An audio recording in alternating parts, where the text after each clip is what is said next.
Hi guys, it is Mikefield here.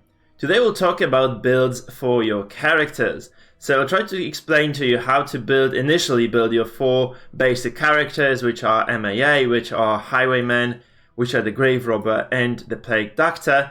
And I'll also add a lot of information about the Runaway to the mix. The Runaway is a very strong addition to every party, and I think she's worth discussing. This being said, guys, if you do enjoy the video, please remember to leave me a like, to leave me a sub on YouTube, and also give me a follow on Twitch. Link is over here below and also in the description of this video. The video has been divided into sections for your convenience. This being said, without any further ado, let's get into it. So, first of all, the MAA. And the MAA is actually quite straightforward to play until you get to unlock your Retribution. Before then, you are actually using your basic abilities, you're just trying to keep your party together. There are a few recommendations though. So I don't think it's worth to level any of your abilities in the first in, but in the second in, you need to level up your Bolster. Bolster is the ability that gives you, first of all, the possibility to remove horror from a character, so there is no stacking stress going on. And second of all, it also has a chance to remove stress across the board. So it's a very, very strong skill. I think it's kind of the backbone of what MAA is, and it really just kind of gives you a lot of possibilities to remove that stress. And stress is really painful in DD2 because it actually affects the negative relationships or the ability of the character to develop positive relationships. So using Bolster a lot is actually a good idea, especially before you unlock your Riposte. The other abilities I think are quite self-explanatory. Hold the Line is good because it gives you both damage and a move forward, and then it also provides you with a defensive token. So it's actually a very good ability overall. But I will ditch it later on for the reasons I'll explain later. Rampart allows you to knock your enemies back. Again, good ability, but she can probably get away with it without it. So I might actually want to get rid of this as you unlock Bellow, because Bellow is very strong in its own way. Crush is just straight up damaging ability. I would not bother leveling it early because there are like better priorities for your party. Finally, Defender allows you to defend the character in your party, but again, you can use it very early on to your advantage, but as you develop your party, I think there are better choices altogether. So let's talk about the possible leveling up here. So I would say that Tavern 1, so right away, like at the very beginning of the game, as you reach your first Tavern, you can just skip MAA. Just don't level anything that he has, because there are better things for you to do. You only have 1 mastery point anyway, so you'll be putting that in your Grave Robber. Okay, I think that's the best choice. Or potentially in the PD. There is another skill in the PD that might be worth your attention, so that's up to you. But as you develop your character, as you gain mastery on it, I think there are 2 skills you can drop. And there's 1 skill you have to level. So Tavern 2, you level Bolster, because it is, as we said, it is a way to remove stress and remove horror, so very valuable of an ability as you go in. Second thing that you really want to do, if you have Retribution unlocked, I think you might even want to prioritize Retribution over Bolster, because you have a way of removing stress with the PD. So I think you drop both these skills, unless you run a very high movement party, which you're not in this case. You just go for Bellow and Retribution. Retribution gives you Taunt, which means enemies are just going to attack you if they can. So at least 2 enemies from the enemy party are going to attack you, and you know MAA is very tanky, so he doesn't mind. And if you upgrade the Retribution, it actually also gives you 2 tokens of armor, so you get, 50% damage reduction, which means the damage is going to focus on you, and you're going to reduce a lot of it. Very, very useful ability overall. And then, of course, Bellow is also very good, because it does remove both the counter-attacks from enemies, so it removes the Riposte, but as you level, it also removes 5 speed instead of 3, and does remove a guaranteed critical ability that many of the cultists units, for instance, have, right? So it's really important to actually use Bellow later. Removing Riposte is obviously going to make your fights very, very easy in a lot of situations, so I think it's a very valuable skill, and it's just good utility to have.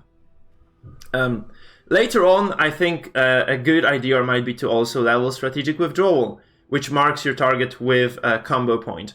And it's also quite good, so if you get to the final rank of your hero upgrade, you can get Strategic Withdrawal and also use that. I think it might be a good idea.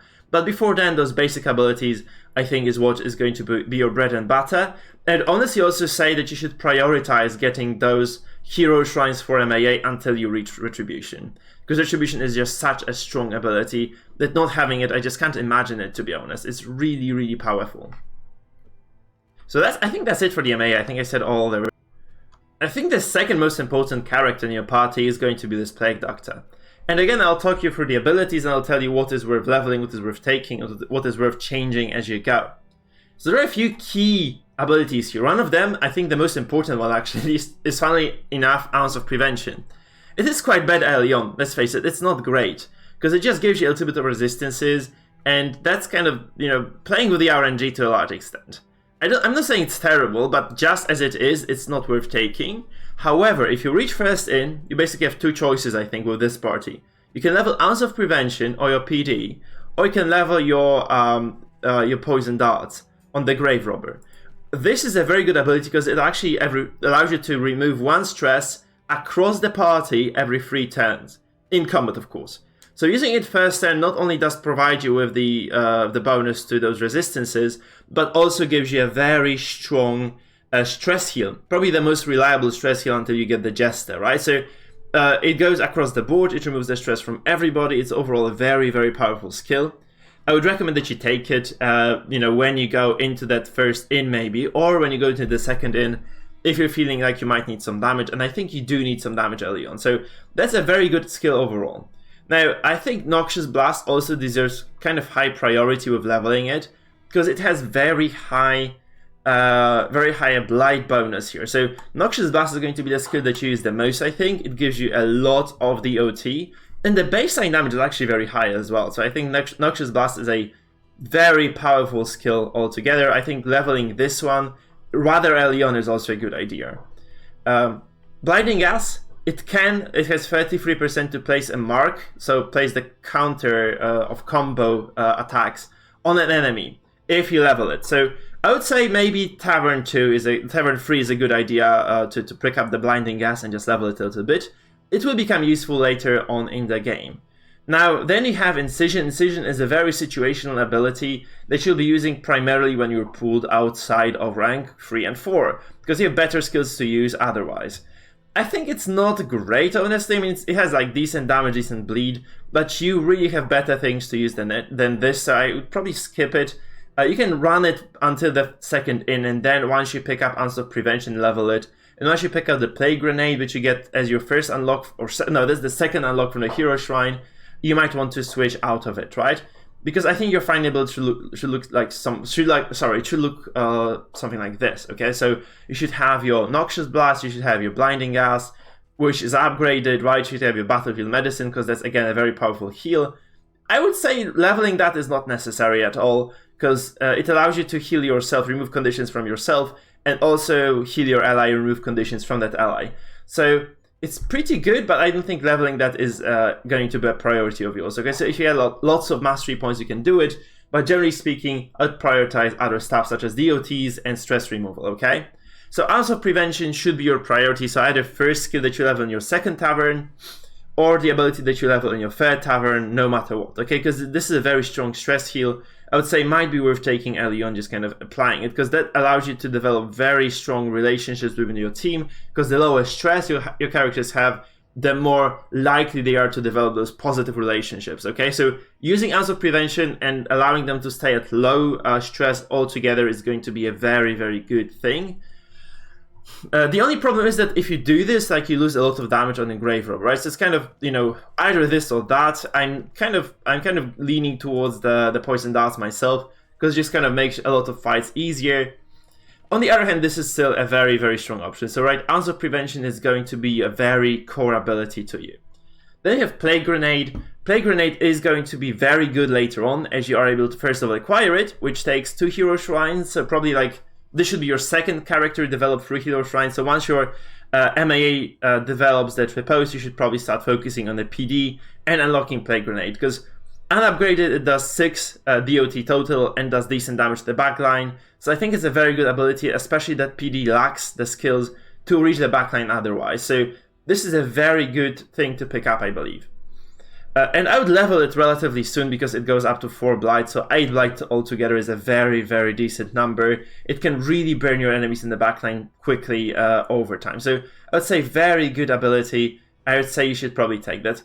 I think another consideration is this Disorienting Blast, which is going to shuffle your enemies, and it can reach the back row. So you can actually mix things up. You can actually get the enemy who is in the back, and shuffle them somewhere else. Okay, so it might be a good idea to take it if you're struggling with backline access otherwise. Other skills here, Magnesium Rain looks okay as well because it is an AoE 2 burn, probably goes up to 3, I haven't been able to unlock it. So I think this is also a possibility later on to actually, just kind of develop. And Cause of Death, if you have a lot of DOTs, if you're running, like this kind of triple DOT comp, might also be a good skill altogether, just that it cannot be used from rank 4. It is actually it's converting your DOTs on a single enemy into 75% straight up damage. So it kind of removes the DOT, but it actually straight up damages your enemy. So you have a lot of those kind of high damage stackers, high DOT stackers. So you run Grave Robber, Runaway, and a PD. This might be a very good skill. So I think I would keep an eye out for this as well if you're running, this triple DOT composition, which is something that I completed the game with, so it's definitely on the cards. I'd say it's going to be a very strong combo altogether. Okay, Grave Robber. I'm gonna be honest with you, I only use Grave Robber for a singular purpose, and that purpose have been the poison darts. You can use them from all ranks but the first one, so you cannot use them from the front line, and they are really, really strong. And the key to actually using them properly is leveling them up. Because as you level them, first of all, they go from 2 DOT to 4 DOT, so you basically double the blight that they can apply, which makes them really, really potent of an ability. Second of all, you can also get a 50% extra chance to crit, and the range damage that they gain, they go from 2 to 4 to 3 to 5, becomes very respectable as well. So, oh no, it's gonna be 2 to 5, I think, actually. Anyway, they get up a lot of crit value as well, so they become a very, very powerful tool. And honestly, Grave Robber just becomes this consistent damage dealer that can reach the backline reliably, that can actually do a lot of harm to all different enemies. And yeah, she's just really going to be using that pretty much most of the time. I think the alternative to the Grave Robber here in this slot is going to be the Runaway though, because Runaway has basically the same utility with the burn, with the Firefly, and right, let me see what the ability is called actually, because I might be taking that, it's a Firefly. So that's kind of a matching ability to the poison darts. But honestly, Grave Robber just has very high crit chance, and she just does a lot with that. So I would say probably using that is going to be your core skill together. That's why taking that in the first in is, I think, a default choice almost, because you get a lot of damage out of this. You basically double the damage that your Grave Robber is going to be dealing, and that's just a very powerful skill for that reason. And I think that's just one of the highest hitting skills early on as you're developing your party still. So I think this is a very, very solid choice, and Grave Robber just becomes a very potent character this way. I have not really explored the melee side of the GR, so I can't tell you whether this is good or no. I would wager that Lunge, as you unlock it, becomes a very potent ability too. So it might be, it has very high crit chance, it becomes a very nice mobility skill, but I do not think that your initial party actually facilitates that much mobility. As you unlock the Jester maybe, and as you kind of try to play with your Runaway, that is going to kind of develop a little bit. But honestly, Lunge just looks interesting initially, but I have no idea how it works. What I'm gonna tell you is you're not gonna have it unlocked early on anyway, so you'll be just spamming those poison darts, and that's probably enough. A very valuable note is though that you can use Pick to the Face to ignore armor, so if your enemies have armor, you can just kind of remove that. Then Absinthe becomes very useful because you can heal when you're low on HP, and you also get a lot of dodge for this, right? So it's a good kind of situational ability, but it's nothing that you'd be spamming. Finally, Dead of Night is your first unlock that you get from Hero Shrine. It actually allows you to consume corpses, heal, and also remove stress from yourself later on. So if you upgrade this, it actually allows you to remove stress. So it's a reliable stress heal if there are corpses on the field. Also, obviously, clearing corpses instantaneously is a very, very strong ability. So I'd probably say you should take that and utilize it as much as you can. Obviously, it also gives you invisibility, which can combo, I think, with Lunge later, because that was the combo in DD1. So you might be getting extra bonuses if you upgrade Lunge too, so it kind of goes together. So I think this might be a decent combination as well.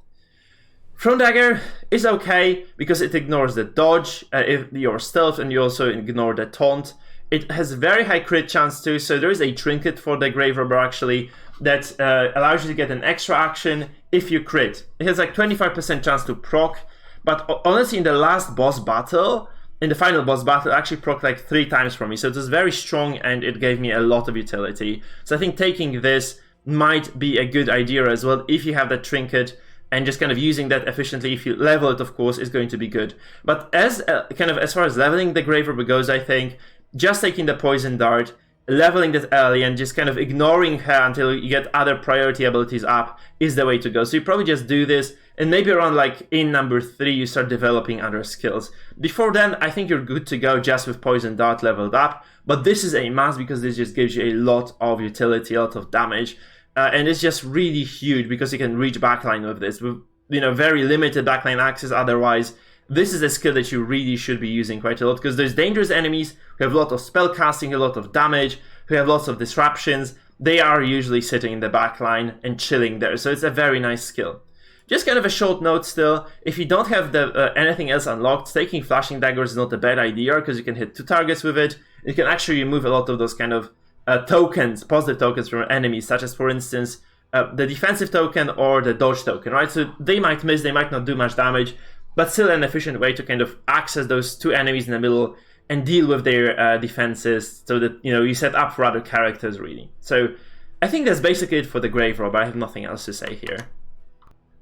Okay, now the initial build for the Highwayman. And actually I'm in 2 minds about this character because I thought it was very strong, but as I actually started playing with MAA, and I got my Repose tab, obviously because MAA has the taunt there, I started feeling that it might not be the greatest tool of them all, but it is a good tool nonetheless. So Duelist Advance, guys, is your bread and butter. Again, I would say you should probably level this one first, because it's going to give you dodge, I think. When you level the Duelist Advance, it gives you dodge, so it's going to give you, an ability to first of all repose and then also dodge and move around the battlefield. So this is going to be probably the core ability that you have. I would just definitely level that and use it. It is very, very strong. What really pairs up well with this, though, is Take Aim, for instance, because Take Aim is actually going to give you a 100% chance to crit, it's going to give you dodge, it's going to remove your blindness if you have it. And also leveling it is going to give you some extra benefits too. So I think Take Aim is a very nice skill to use if you have Repose on you still, and you have nothing else to do. I'd say this is a very good combo. Another good combo is probably just using the Point Blank Shot, because Point Blank Shot is going to first of all mark your enemy if you're first row, so it kind of combos very nicely with the Duelist Advance, because you can just basically Duelist Advance first round, and then you can just go back with Point Blank Shot and just use it later. So I think it's a very good combination, because then it sets you back to row 2, and then you can Duelist Advance again. And PBS has a very high damage ratio and also marks your enemies, and it's just kind of a nice combo. So this one just basically sets you up for a post, and this one sets you up for high damage and also gives you that knockback on the target, moves you back, so allows you to repost again, and gives you very high damage overall. So it's a very good skill to use. I think it's kind of highest base damage of the skills I've seen so far. So overall, a very good ability. I would consider using these. So these 2 are basically your core, and whatever you use other than that, I think is just kind of the matter of choice. Tracking Shot is nice as well because it gives you the ability to remove the dodge, and also it marks your enemies if you level it. So leveling that third, I think, because those 2 should be leveled first, I believe. Leveling Tracking Shot third might be a good idea, especially there are like lots of pesky enemies later on, especially the cultists, who keep spamming that annoying dodge, so taking Tracking Shot might be a solution to that.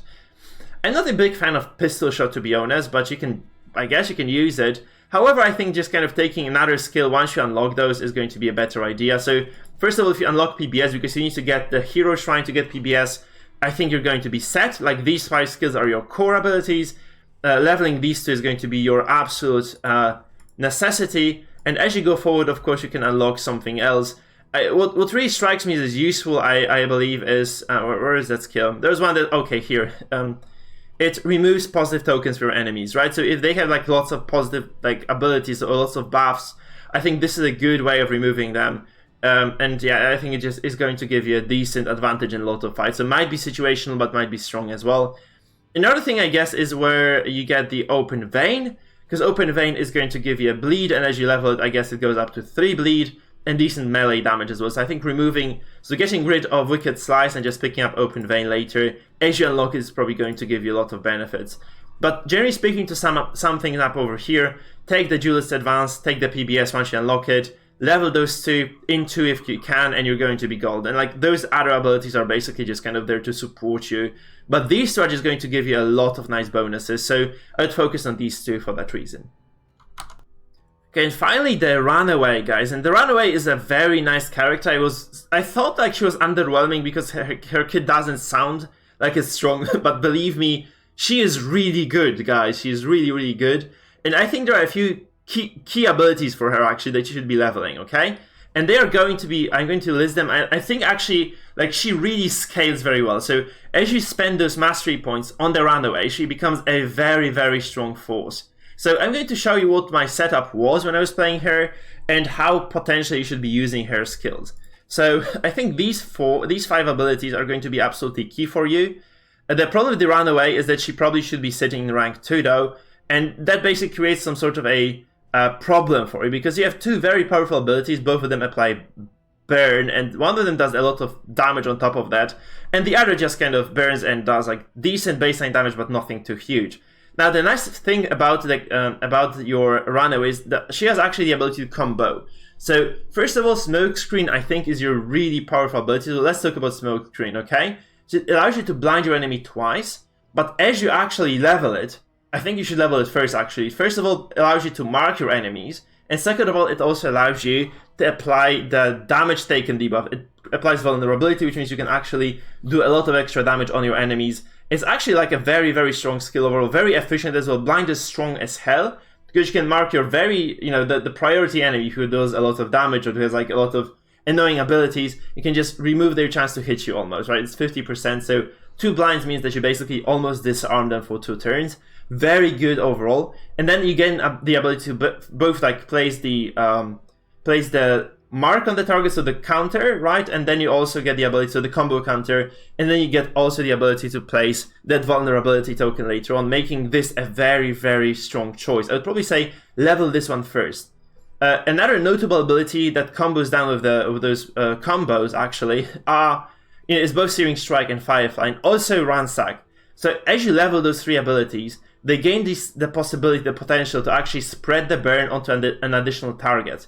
So not only do you do very high damage with these, but you're also able to kind of spread that if the enemy has the combo counter on. So I think that's actually a very, very nice potential setup here. So first round you probably drop the Smokescreen, you wait for that combo counter to drop, and then as you go into the second round you probably just utilize one of these 3 skills to finish your enemies off. The nice thing about them is that, Firefly is actually usable from ranks 3 and 4, and Searing Strike from ranks 1 and 2, so you'll always have access to one or the other, even if you play a high mobility party, okay? So basically I think leveling Smokescreen is the priority, and then probably you pick up one more to get the combo use, right? So these 2 probably should go first. I think I was using her in the second row because of the blind being so strong, she was not really taking much damage. And I was also using Repose on my MAA to utilize that, right? But generally speaking, actually, this is going to be a very strong combo if you just kind of use those abilities in conjunction, and you're just going to get a lot of this. So I think Tavern 2 might be worth even to prioritize your Runaway and just kind of get those 2 skills at least. So Searing Strike and Smokescreen, and then you might want to develop Firefly later on. I was very disappointed with Controlled Burn. I think it seems to have a lot of potential, but it just places a burn on a single field. And that's not that strong. Actually, I thought those were going to be way better than it is. So, I think this is just not that great. Honestly, Dragonfly looks good as well, because you can apply double burn on your enemies, so it might be worth actually taking that, maybe instead of Firefly, if you plan on playing this character in melee. The final skill I think that's worth using, by the way, because Ransack is good because it pulls your enemies forward, so you can again be disruptive, and that's very good, because again, generally speaking, ranged enemies don't do well in melee, and melee enemies don't do well in like 3rd and 4th ranks. So taking taking the Ransack and using that to pull and push your enemies is going to be a lot of utility. Finally, Cauterize, again, a very strong heal because it's not conditional on your ally's health. It's only conditional on your ally having bleed condition on them. So you can use it whenever there is a bleed on your party. It's a very strong heal. So actually you can use it to, top your characters off, which is usually impossible with any other means. So Cauterize gives you that kind of safety, I think, gives you that some sort of comfort. And obviously if you are running both PD and the Runaway, you get a lot out of this because this is a lot of healing extra, so you can sustain your party very well. So generally speaking, recommend you use these 5 abilities and just combo Smokescreen with something else. And leveling Smokescreen first and just comboing it up with Searing Strike seems like the way to go to me, guys. It's probably the way to go with this particular character. That's basically that, right? So guys, to sum things up, thank you for watching. I hope you did enjoy the video. Please consider subbing to my YouTube channel, dropping me a follow, and if you do enjoy my content a lot, you might want to consider becoming a member of the channel. It costs you $3 a month. I get half of it basically as a content creator, so I recommend that you guys consider doing this so that I can, create better and more numerous pieces of content for you in the future. This being said, thank you for watching, and yeah, see you around the next episodes. I'm going to be making lots of content for DD2 in the upcoming future. Probably the next episode is going to be about those two characters that we are yet to discover, so the Lep and the Jester, whom I have just unlocked recently. So see you around, stay tuned. I hope you did find this video useful.